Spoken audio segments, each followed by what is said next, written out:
नोकरी नोकरी काय करते, नोकर नोकर असतो. ऑफिसमध्ये साहेबांपुढे तो खाली मान घालून बसतो.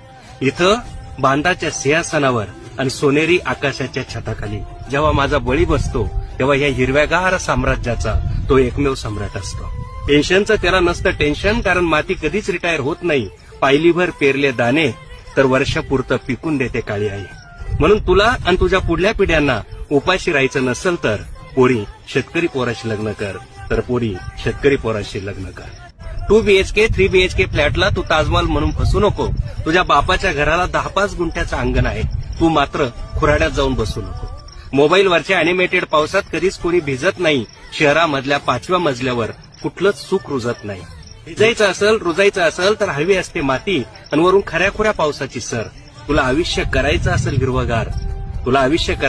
हिरवगार, तर पोरी शेतकरी पोराशी लग्न कर, तर पोरी शेतकरी पोराशी लग्न कर. माझं 1 मे रोजी लग्न होतंय, तर मी तुम्हाला लग्न जमवण्याचा सुंदर असा किस्सा सांगते. माझ्या घरच्यांचं असं म्हणणं होतं की मी एका नोकरदार मुलाशी लग्न करावं, पण तसे स्थळ आलेले, पण माझीच मनापासून इच्छा होत नव्हती. संदीप जगताप सर यांची कविता ऐकली व माझे घरच्यांचे विचार बदलले. ते सरांनी सांगितलं